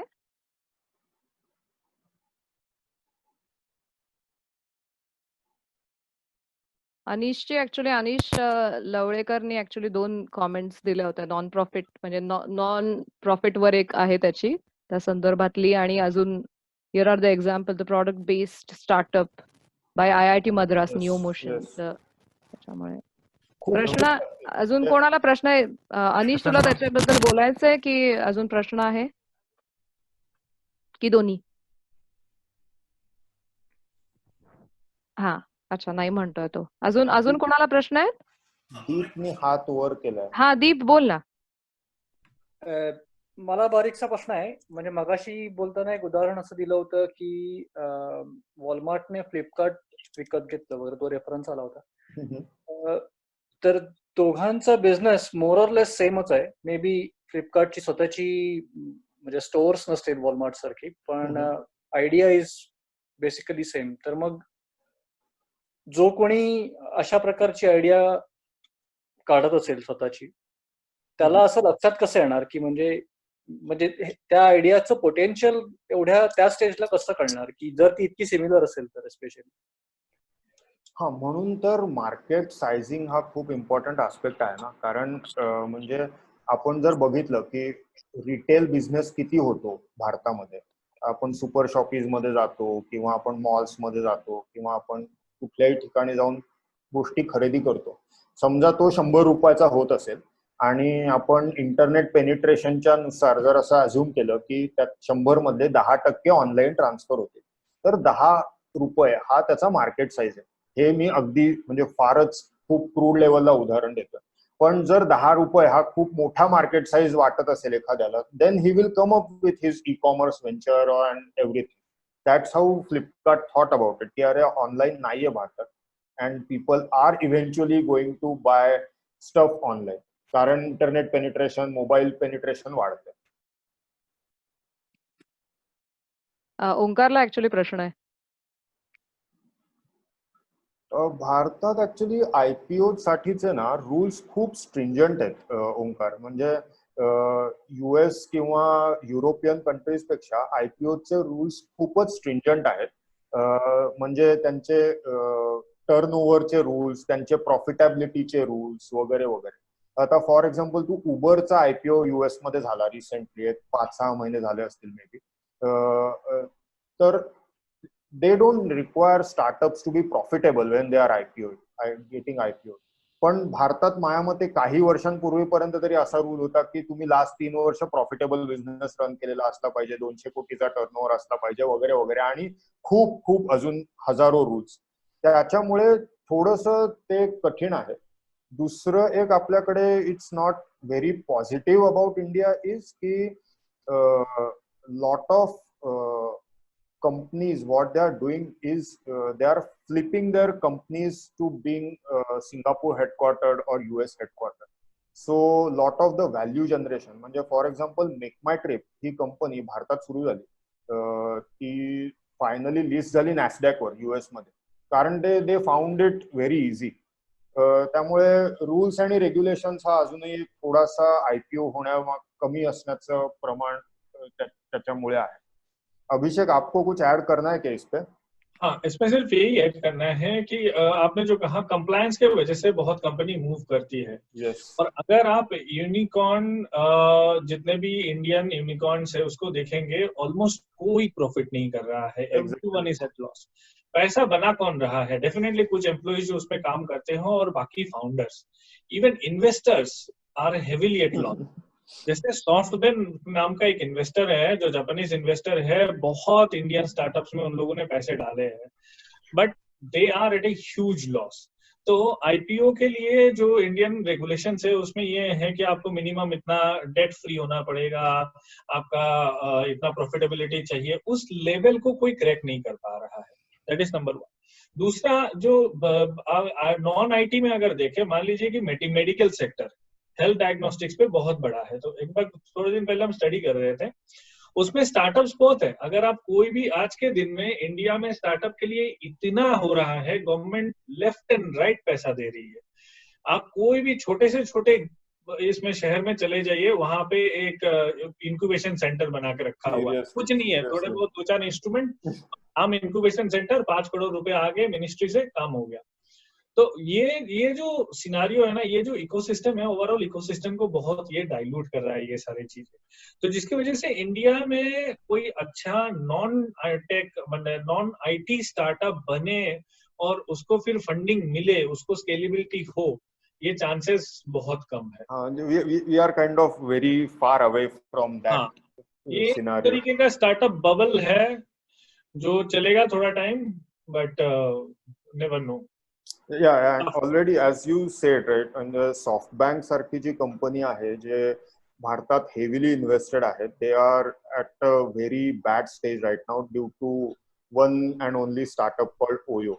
So you can read lot of, तुम्ही सगळे वाचू शकता, Oyo, SoftBank असं गुगल करा, तुम्हाला हजारो आर्टिकल्स मिळतील. मला फक्त त्याच्यावर एक म्हणजे प्रश्न आणि कॉमेंट दोन्ही एक होतं की ह्याच्या संदर्भात की इव्हन इकोसिस्टम हे माणसांशी खूप निगडित असतात. त्याच्यामुळे मग प्रूफ ऑफ कन्सेप्ट किंवा फ्री युजर्स तू हा जेव्हा मुद्दा मांडला तर हे की ह्याच्यामुळे मग IPO आणि तू म्हणतोस ते किती अफेक्ट होतं? नाही, त्याच्यामुळे फार अफेक्ट होत नाही. त्याच्यामुळे बेसिकली जे स्टार्टअप्स मरणार असतात ते इंडियनायझेशन ऑफ द कॉन्टेक्स्टमुळे आधीच मरून जातात. ते IPO वगैरे फारच दूर राहिलं. म्हणजे तुम्ही इंडियन मार्केटमध्ये if you keep on working with a customers who are kind of not giving you money, not giving you enough attention, then you eventually die down if you cannot find a way to generate money, or if you cannot find to another market where you can make money. अच्छा. आणि नीलनी पण तो म्हणजे प्रश्न विचारलाय why these things are happening in our country हा प्रश्न विचारलाय. आणि श्रीरंगांनी पण हात वर केलाय या संदर्भात. श्रीरंग, तुला प्रश्न असेल तर तू पण विचार, म्हणजे आपण एकत्र बोलू शकतो. श्रीरंग, माझा प्रश्न असा आहे की आपण जेव्हा स्टार्टअप इकॉनॉमी बद्दल बोलतो किंवा जनरली जेव्हा काही पेपर्स मध्ये किंवा ऑनलाईन वगैरे येते की वेगवेगळ्या स्टार्टअप कंपनीज एवढ्या लॉस मध्ये आहेत वगैरे, तर ज्यांना बेसिक इकॉनॉमीचं नॉलेज नाहीये त्यांना बघताना वाटतं की अरे एवढा मोठा लॉस आहे तर कंपनी चालू कशी. तर साधारण म्हणजे बेसिक काय गोष्ट सांगशील की कसं बघायचं याच्याकडे आणि कसं त्याच्या ग्रोथ रेट किंवा कुठले फॅक्टर्स बघितले पाहिजे त्यासाठी? जनरली जे इंडियन कॉन्टेक्स्ट मध्ये जे लॉसेस आपल्याला दिसत आहेत ना, ते सगळे ग्रोथ म्हणजे to kind of satisfy the growth rate of the startups ते लॉसेस दिसत आहेत आपल्याला. म्हणजे स्विगी, झोमॅटो आर कॉम्पिटिंग की who will be the food delivery बादशाह ऑफ इंडिया. त्यामुळे ते अग्रेसिव्हली डिस्काउंटिंग करतायत कस्टमर्स त्यांच्या डिलिव्हरी बॉयजना अट्रॅक्ट करण्यासाठी. त्याच्यामुळे त्यांचे लॉसेस दिसतात. They are growing at the same time they are losing lot of मनी.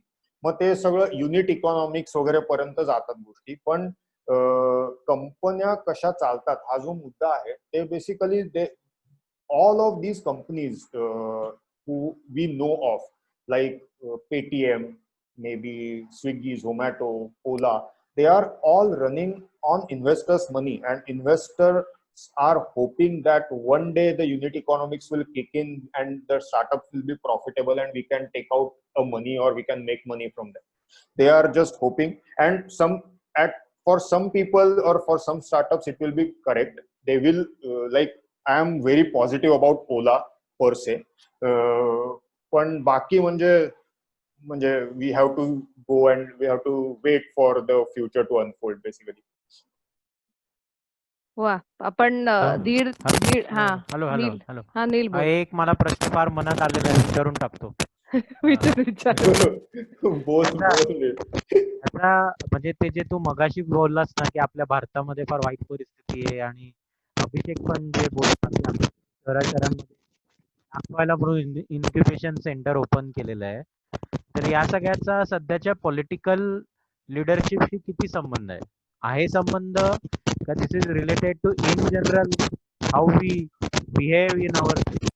हा, आणि केतननी एक्झॅक्टली हाच प्रश्न टाकला इथे की मेंटॅलिटी हे पण एक कारण असू शकतं का, मानसिकता. आणि माझा जस्ट अंदाज आहे हा की कॅपिटलिस्ट मेंटॅलिटी फार उशिरा चालू झाली. अरे Ketan, you have kind of hit the nail basically. कारण ना माझं थोडंसं ब्लंट ओपिनियन आहे याच्यावर की आपली इकॉनॉमी ही कॅपिटलिस्ट आहे पण आपले लोक अजून समाजवादीच राहिले असं थोडंसं आहे. मे बी ते बदलत असेल, मे बी ते थोडं आउट ऑफ कॉन्टेक्स्ट वाटेल काही लोकांना, पण लोकांना असं वाटतं की अरे म्हणजे लोकांना खूप मोठ्या लोकांना लोन्स मिळाले, ते त्यांनी फ्रॉड केलेत आणि ते त्यांनी डिफॉल्ट केलेत. Fraud, I can understand people are getting angry, but business defaults legitimate business defaults, we should not blame those entrepreneurs or blame those industrialists. होऊ शकतं बिझनेसमध्ये, कधीही काही होऊ शकतं. आता परवा एक 20-25 दिवसापूर्वी एक न्यूज होती, $75 million फंडेड स्टार्टअप आहे अल्ट्रियम नावाचा, लीगल टेक मध्ये आहे US मध्ये. They just could not survive and they had to shut down. They laid off all of their employees. Business मध्ये खूप अनसर्टनिटीज आहेत, तुम्हाला नाही कळत, आणि ते तुम्ही जेव्हा ते करताय त्या गोष्टी तेव्हा you cannot have the grasp of everything. त्यामुळे माझं असं थोडंसं ब्लंट ओपिनियन आहे, ते मला माहितीये चुकीचं आहे, पण आपल्याकडे थोडी कॅपिटलिस्ट मेंटॅलिटी कमी आहे. आणि नील, तुझ्या प्रश्नाला उत्तर द्यायचं म्हणजे करंट पॉलिटिकल सिनारिओ हा तेवढा काही ह्याच्यावर इम्पॅक्ट करत नाहीये. ऍक्च्युअली स्पीकिंग, तू बघशील तर current political mindset is kind of business oriented if you look at it. त्यामुळे तो तसा नाही मॅटर करत आहे, पण त्यांचे काही गोष्टी हॅम्पर करतात, जसं very stringent applications of rules and regulations in certain case. मी माझंच एक्झाम्पल देतो. मी तुम्हाला एक स्लाइड दाखवली ज्याच्यात मी लिहिलं होतं की मी एपी लोकस नावाची कंपनी रन करत होतो, प्रॉडक्ट होतं वगैरे वगैरे. ती कंपनी मी बंद केली होती 2016 साली. त्याची सगळी लिगल प्रोसेस वगैरे केली होती, आणि आता 2020 जानेवारीमध्ये मला इन्कम टॅक्स किंवा ROC ची नोटीस आली की तुमचा DSC ब्लॉक झालाय, कारण तुमची ही कंपनी बंद नाही झाली. आता मला काहीच कळत नव्हतं काय झालंय एक्झॅक्टली. मग मी माझ्या CS ला कॉल केला, म्हटलं काय बाबा, मी तर सगळी प्रोसेस केली होती, काय झालं वगैरे. तो म्हणाला की ते त्यांच्या सिस्टम मध्ये अपडेटेडच नाहीये आणि त्यांनी ब्लँकेट बॅन लावून टाकलाय. मग म्हटलं आता मग काय करायचं, तर मला काय नाही, आता तिथे वाऱ्या करायच्या त्यांच्या ऑफिसमध्ये आणि बघायचं काय होतंय ते. Eventually I could resolve that issue in couple of months thankfully. आणि मग त्यांना समजावून सांगितलं, अहो मी ते तेव्हाच बंद केलंय वगैरे वगैरे. But these things are happening little more than what they use to happen earlier. का एका प्रकारे चांगले लोक जरा कॉम्प्लायंट होत आहेत, जास्त सिरियसली घेत आहेत, पण अननेसेसरी हॅसल पण काही प्रमाणात वाढलाय. अभिषेक, आपको कुछ ऐड करना है क्या इस पे? नहीं, ये तो है ही. आई मीन इंडिया में आपको पहले कंपनी खोलना बंद करना दोनों मुश्किल था. अभी खोलने के मामले में थोड़ा अच्छा हो गया है, ये बंद करना अभी भी मुश्किल है. स्टार्टअप्स को बंद करने के लिए 10 साल के अंदर कंपनी किसी भी तरीके से बंद कर सकते हो, ऐसा आराम से किया जा सकता है. अगर आप देखेंगे, नाम के लिए इंडिया बिजनेस इंडेक्स में बहुत आगे जा रहा है, या जो भी है थोड़ा बहुत क्रॉल कर रहा है, बट ग्राउंड लेवल सिनारियो वैसा कुछ है नहीं. जीएसटी ने इतना, एक छोटा कंपनी का स्टार्टअप का ओनर, आप प्रसन्ना ने दिखाया कितना काम करना पड़ता है. उसके बाद बैठ के सारे बिल मिलाओ, ये करो, end in fact the burden is on you. अगर आगे वाले ने आपका जीएसटी का रिटर्न नहीं भरा तो आपको जाके उससे बात करनी है. ये तो होना चाहिए ना, सिस्टम इतना स्मार्ट हो कि everything should be mapped automatically. नहीं, मैनुअल इंटरवेंशन उधर भी आपको चाहिए. 18% जीएसटी, ये आईटी कंपनीज या हमारी जैसे आईटी एनेबल्ड सर्विसेज कंपनी है, हमें बहुत बड़ा धक्का देता है इंडिया में बिजनेस करने के लिए. तो ये सारी चीजें गवर्नमेंट कर सकती है, बट ठीक है, आज के दिन में government is huge amount of money बांट रही है स्कीम्स में. जिसको स्कीम पता है दे कैन टेक उसका लाभ उठाया जा सकता है, जिसको स्कीम पता नहीं है चलने दो. हाँ, मतलब मैं एक जस्ट ऐड करूंगा कि चैलेंजेस तो रहेंगे, पॉलिटिकल लीडरशिप कोई भी हो, there will be lot of challenges. या तो मतलब you just have to navigate, that's it. और इनफैक्ट वो एक बड़ा रीजन है जिसके वजह से बहुत सारे लोग डिफरेंट कंट्रीज में मूव कर रहे हैं. एग्जैक्टली. फ्लिपकार्ट भी आज सिंगापुर से हेडक्वार्टर उन्होंने शिफ्ट कर दिया है. तो ये अगर गवर्नमेंट ऑफ इंडिया रियली कुछ ग्रेट नहीं करेगी तो स्टार्टअप कम्युनिटी एक रीजन से बढ़ जाएगा, क्योंकि इंडिया का पॉपुलेशन बहुत ज्यादा है. कुछ भी करे there will be something. But जिस तरीके से यूएस ने फ्लरिश किया है, सिंगापुर है, हांगकांग है, ये सारे कंट्रीज ने जिस तरीके से स्टार्टअप कल्चर बनाया है, स्विट्जरलैंड इनोवेशन में नंबर 1 है, वो इंडिया के लिए अभी भी एटलीस्ट 30 इयर्स मिनिमम. यस. तो जैसे पहले कहा कि इस पे एक एक्चुअली सेशन हो जाए और एक चीज नील ने एक्चुअली वो सजेस्ट किया था, हमारी बात भी होती है उसके ऊपर कि इंटेलेक्चुअल प्रॉपर्टी उसके ऊपर, सो लाइक इस हिसाब से अभी स्टार्टअप के बारे में थोड़ा सा माहौल तैयार हो गया है, सो आगे जाके let's go ahead and talk about like intellectual property और बहुत सारी चीजें, so you both can collaborate on that. Intellectual property पे अभिषेक तो बहुत कुछ हाँ एक्झॅक्टली बिलकुल बिलकुल। नीलचा एक प्रश्न आहे तो पटकन घेऊया की where will be the Prasanna's headquarter in the near future. अरे प्रसन्नशी निगडीत असल्यामुळे घेऊया आणि Silicon Valley. Neel, we are shortly forming US INC basically.